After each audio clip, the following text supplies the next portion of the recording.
ಅಖಿಲ ಗೋವಾ ವೀರಶೈವ ಸಮಾಜದ ವತಿಯಿಂದ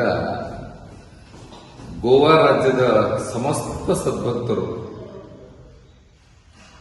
144 ವರ್ಷಗಳ ನಂತರದಲ್ಲಿ ನಡೀತಕ್ಕಂಥ ಪ್ರಯಾಗರಾಜದಲ್ಲಿನ ಮಹಾಕುಂಭ ಮೇಳಕ್ಕೆ ನೀವೆಲ್ಲ ಹೋಗ್ತಾ ಇದ್ದೀರಿ. ಬಹಳಷ್ಟು ಸಂತೋಷ. ಯಾಕಂತಂದ್ರೆ ಕುಂಭಮೇಳ ಇಡೀ ವಿಶ್ವದಲ್ಲಿಯೇ ಹೆಸರನ್ನು ಮಾಡಿದೆ. 6 ವರ್ಷಕ್ಕೊಮ್ಮೆ ನಡೀತಕ್ಕಂಥದ್ದಕ್ಕೆ ಅರ್ಧ ಕುಂಭಮೇಳ ಅಂತಾರೆ. 12 ವರ್ಷಕ್ಕೊಮ್ಮೆ ನಡೀತಕ್ಕಂಥ ಕುಂಭಮೇಳಕ್ಕೆ ಪೂರ್ಣ ಕುಂಭಮೇಳ ಅಂತಾರೆ. 144 ವರ್ಷಗಳ ನಂತರದಲ್ಲಿ ನಡೀತಕ್ಕಂಥದ್ದಕ್ಕೆ ಮಹಾಕುಂಭಮೇಳ ಅಂತಾರೆ.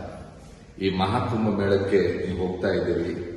ನಿಮಗೊಂದು ಏನು ಮಾತನ್ನು ಹೇಳಿಕ್ಕೆ ಇಚ್ಛೆ ಪಡ್ತೇವೆ ಅಂತಂದ್ರೆ, ಸಮಾಧಾನವಾಗಿ ಹೋಗಿ ಮನೆ ಎಲ್ಲಾ ವಿಚಾರವನ್ನ ಮರೆತು ಬಿಡಿ, ಭಗವಂತನನ್ನ ಪ್ರಾರ್ಥನೆ ಮಾಡಿ. ಇಲ್ಲಿ 2 ಬಹಳ ಮಹತ್ವವಾಗಿ, ಒಂದು ಸ್ನಾನ, ಇನ್ನೊಂದು ಭಸ್ಮ. ಸ್ನಾನವನ್ನ ಆ ತ್ರಿವೇಣಿ ಸಂಗಮದಲ್ಲಿ ಸ್ನಾನವನ್ನ ಮಾಡಬೇಕು. ಆ ಕ್ಷೇತ್ರದಿಂದ ಭಸ್ಮವನ್ನ ಧರಿಸಿಕೊಳ್ಳಬೇಕು. ಸಾಕು, ನಿಮ್ಮ ಬದುಕು ಬಂಗಾರ ಆಗ್ತದೆ. ಹೋಗಿ ಬನ್ನಿ. ನಿಮ್ಮ ಯಾತ್ರೆ ಶುಭಕರವಾಗಲಿ. ಜೈ ಗುರು.